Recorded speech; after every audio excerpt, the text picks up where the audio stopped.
Hello and welcome to this edition of FiTV. I'm your host, Brad Swanson. We are coming to you literally from the Florida Capitol. We are joined today by Senator Keith Perry. Senator, welcome to the show. Thanks for having me. Appreciate it. All right, Senator, so you've been working on some really neat business bills this year. Tell us about, I believe it was an occupational license bill. Tell us about that. Yeah, so my background is I grew up, my dad was a professor at UF. I didn't go to college, started a little business. And so 44 years, that's what I've been doing. And if you look at it, and one of the reasons that I even ran was the difficulty back then of running a business and opening a business, and the difficulty now is much more immense. So back then, 40 years ago, almost every business was owned by an individual.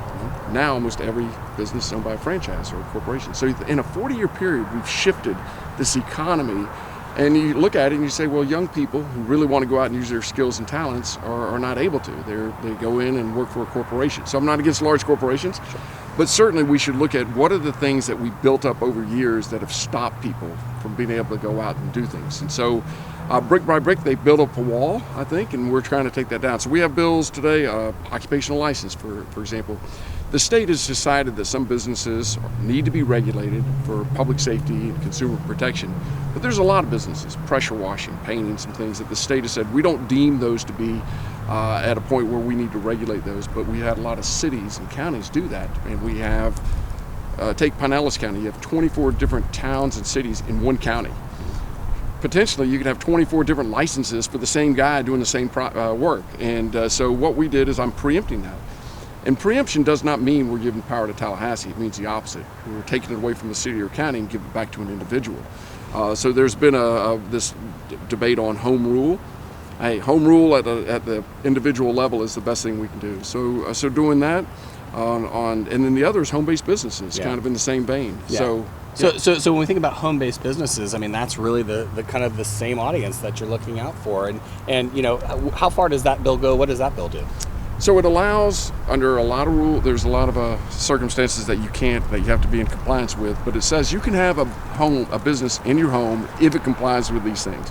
Your home has to be primary a residence. You can't make noises that emit smoke and all the other kind of things. So we put a lot of safeguards in there.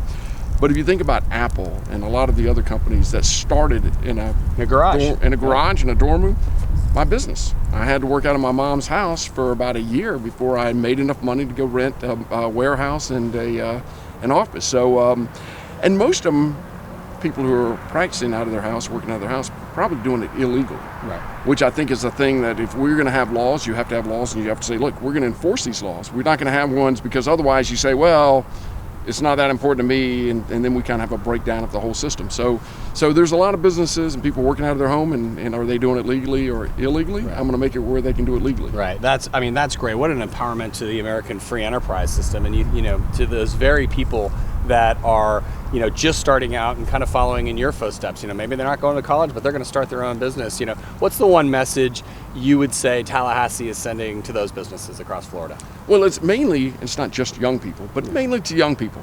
You want to go do something, you want to try something. You know, you don't have to have very wealthy parents, and you don't have to have all the resources to try something. You can do that in your dorm room. You can do it in your apartment even, and you can do it other places. So we can't restrict young people. When I talk to them all the time, I live in Gainesville, a lot of young people, they don't want a job where they take, here's an inbox, outbox, paycheck.